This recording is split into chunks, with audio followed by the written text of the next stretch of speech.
Hello my dear students, welcome to MS chemistry. आज के इस वीडियो में हम देखने वाले हैं कुछ क्वेश्चन और उसका सॉल्यूशन। अब देखो, ये जो क्वेश्चन है ये हमने इसके पहले हमारे फेसबुक पेज पे और टेलीग्राम चैनल पे पोस्ट किए थे। अगर आपने अभी तक टेलीग्राम चैनल ज्वाइन नहीं किया है और फेसबुक पेज को फॉलो नहीं किया है तो आप कर लीजिए। मैं एवरीडे एक क्वेश्चन वहां पे पोस्ट करता रहता हूँ, ठीक है। तो उसी में से कुछ क्वेश्चन को आज यहाँ पे सॉल्व करने वाले हैं। तो देख लेते हैं ये जो क्वेश्चन है, यहाँ पे देखो एरो पे क्या दिया है। अब देखो यहाँ पे है 1,2 डायोल, ये है 1,2 डायोल, ठीक है। तो 1,2 डायोल एसिडिक कंडीशन में, यहाँ पे एसिडिक कंडीशन भी है और यहाँ पे देखो कीटोन ग्रुप प्रेजेंट है, ओके। तो 1,2 डायल जो है एसिडिक कंडीशन में ओ एसिटल का फॉर्मेशन करता है, तो कीटोन का इससे प्रोटेक्शन होगा। समझ गया, यहाँ पे क्या होगा, कीटोन का प्रोटेक्शन होने वाला है। तो अब यहाँ पे सबसे इंपॉर्टेंट बात ये है कि ये जो 1,2 डायल है वो कौन से वाले कीटोन का प्रोटेक्शन करेगा। देखो यहाँ पे दो फंक्शनल ग्रुप है सेम टाइप के। अब देखो ये जो कार्बोनिल है वो सिंपल कार्बोनिल है और यहाँ पे जो कार्बोनिल है ये है एक्चुअल में alpha beta unsaturated ketone, okay. तो अगर हम इन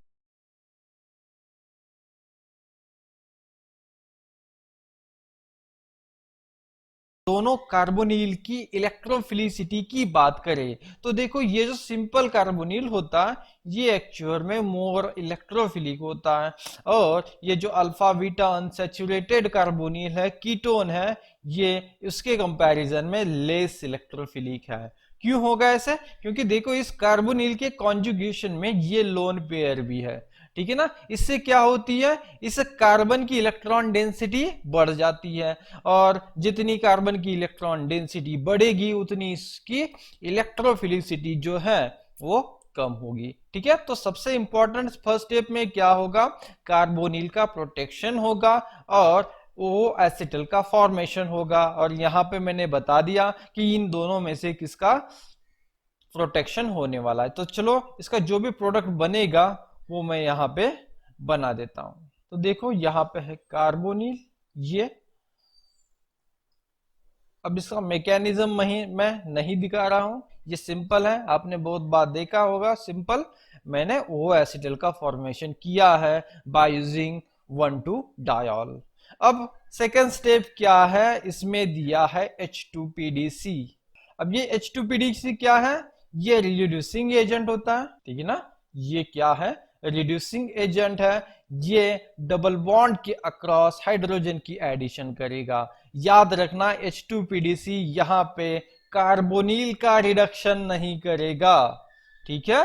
ये क्या करेगा, कार्बन कार्बन के बीच में जो पाई बॉन्ड होगा उस यहाँ पे रिडक्शन करेगा, ठीक है।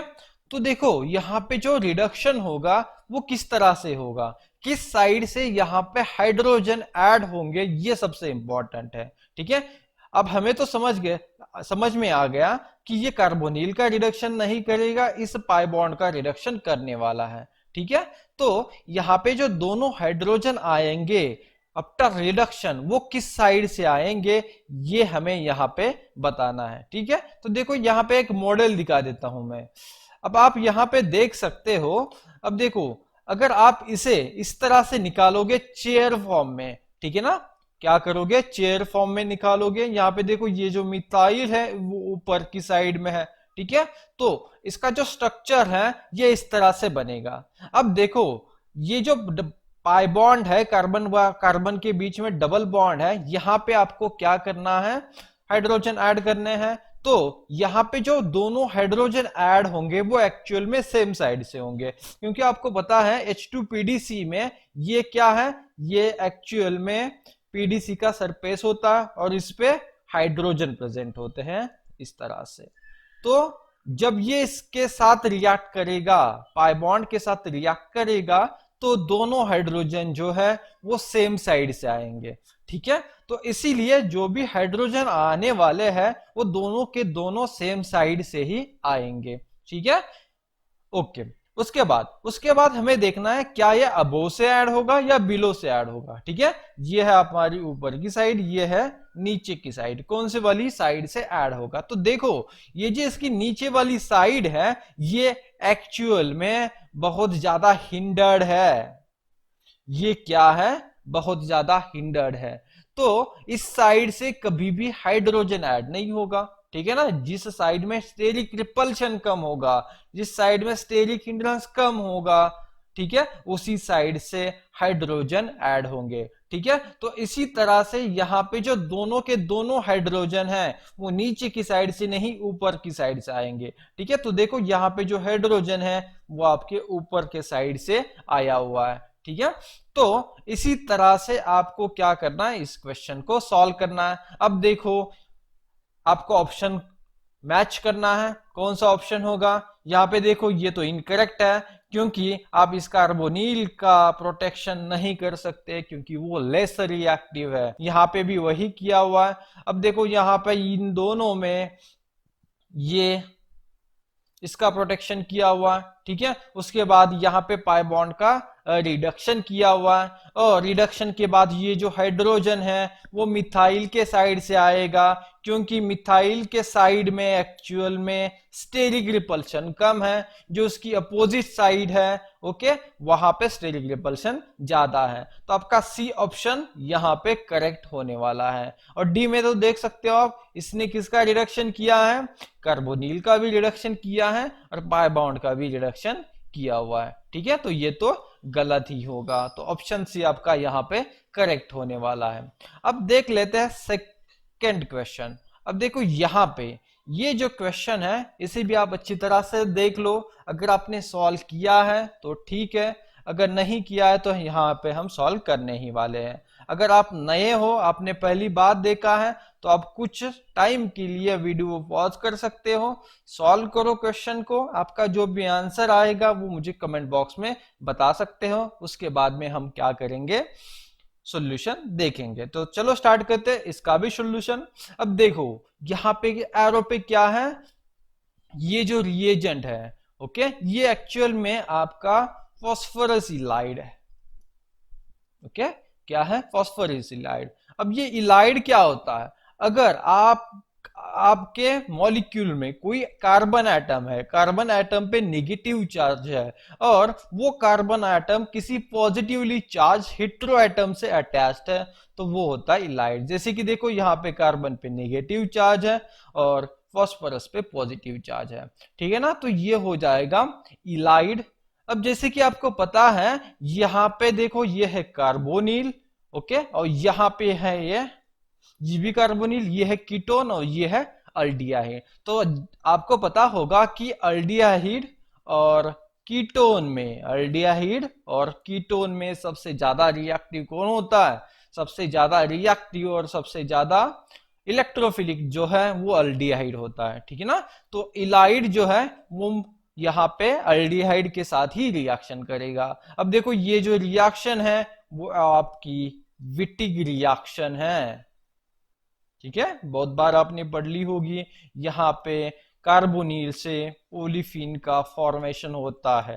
ओके, कार्बोनिल से ओलिफिन का फॉर्मेशन होता है। अब देख लेते हैं कि कैसे होने वाला। ये जो निगेटिव चार्ज है इस कार्बोनिल के कार्बन पे न्यूक्लियोफिलिक अटैक करेगा, इससे ये O- बन जाएगा। ठीक है, तो इस साइड में मैं इसका प्रोडक्ट लिख देता हूं। देखो यहाँ पे ये बन गया O- और आपने यहाँ पे अटैक करवाया था कार्बन का, और इस कार्बन पे क्या है, इस कार्बन पे है PPH3 और इस साइड में क्या है, यहाँ पे एक CH2 और SiMe3। ठीक है ना, इस फॉस्फोरस पे है पॉजिटिव चार्ज, तो ये नेगेटिव चार्ज इस पे अटैक करेगा ओके, और इससे देखो 4 मेंबर्ड रिंग का यहाँ पे फॉर्मेशन होगा, जैसे कि विटिग रिएक्शन में ये बनता है। ठीक है ना, वो यहाँ पे PPH3, उसके बाद यहाँ पे कार्बन और यहाँ पे जो आपका है SiMe3 ग्रुप। ठीक है, उसके बाद आपको पता होगा ये यहाँ पे जाता है, इस तरह से ब्रेक होता है और क्या बनेगा, ओलिफिन का फॉर्मेशन होगा। यहाँ पे होगा डबल बॉन्ड, डबल बॉन्ड के बाद क्या है, यहाँ पे और एक CH2 है और यहाँ पे है Me3। ठीक है, तो ये बन जाएगा यहाँ पे प्रोडक्ट। और उसके बाद ये है PPH3 डबल बॉन्ड O, ये यहां से वाई प्रोडक्ट निकलता है आपके विटिंग रिएक्शन में। अब देखो ये प्रोडक्ट बनने के बाद आगे दिया है Et2AlCl2, Et2AlCl। ठीक है, अब ये जो होता है एल्यूमिनियम के पास क्या होगा, mtd ऑर्बिटल, तो ये इलेक्ट्रॉन को क्या कर सकता है, एक्सेप्ट कर सकता है। ठीक है ना, अब ये जो कार्बोनिल है ये क्या करेगा, इस पे अटैक करेगा, तो इस कार्बोनिल के कार्बन की इलेक्ट्रोफिलिसिटी बढ़ेगी, ये यहां पे शिफ्ट होगा। उसके बाद आपको क्या करना है, इस पाई बॉन्ड से यहां पे अटैक करना है। ठीक है, तो देखो ये जो पाई बॉन्ड है ये यहां पे अटैक करेगा। अब देखो यहां पे किस तरह से अटैक होगा, वो सबसे इंपॉर्टेंट है, कौन सी पोजीशन से होगा। देखो यहाँ पे ये भी कार्बन है, ये भी कार्बन है, तो किस पोजीशन से अटैक होगा वो यहाँ पे मैं आपको दिखा देता हूं। तो सबसे पहले तो O- बनेगा या फिर ये अटैच होगा इसके साथ। ठीक है ना, उसके बाद देखो ये ऐसे, उसके बाद यहाँ पे और ये Me3। अब देखो कार्बोकैटायन का जो फॉर्मेशन है वो मैंने एक्चुअल में इस साइड से किया। ठीक है, अब यहां पे ही क्यों कार्बोकैटायन स्टेबल होता है, क्योंकि एक्चुअल में ये जो SiMe3 ग्रुप है ना, ये इसके बीटा पोजीशन के कार्बोकैटायन को बहुत ज्यादा स्टेबल बनाता है। कौन सी पोजीशन के, बीटा पोजीशन। ठीक है ना, ये क्या करेगा, बीटा पोजीशन का जो भी इसका कार्बोकैटायन बनेगा उसे ये स्टेबल करने वाला है, इसीलिए हम क्या करेंगे, वही से अटैक करने वाले। उसके बाद लास्ट स्टेप में क्या होने वाला, ये SiMe3 यहाँ पे इलेक्ट्रॉन छोड़ देगा, कार्बोकैटायन को स्टेबल करेगा और चला जाएगा। ठीक है, तो यहाँ पे जो फाइनल प्रोडक्ट है ये, उसके बाद देखो ये यहाँ पे आएगा और यहाँ से ये भी प्रोटोनेट हो जाएगा इस तरह से। ठीक है, तो फाइनल प्रोडक्ट जो है वो मैं यहाँ पे बना देता हूं। ओके, तो यहाँ पे देखो स्पायरो रिंग का फॉर्मेशन हुआ है और डबल बॉन्ड जो है वो यहाँ पे है। ठीक है, तो ये होगा इस रिएक्शन का करेक्ट प्रोडक्ट जो आपके इस फर्स्ट ऑप्शन में आपको दिखाई दे रहा है। ठीक है, तो हमने यहाँ पे 2 क्वेश्चन का सॉल्यूशन देख लिया। नेक्स्ट वीडियो में हम देखेंगे और कुछ इंपॉर्टेंट क्वेश्चन का सॉल्यूशन। ठीक है, तब तक के लिए धन्यवाद।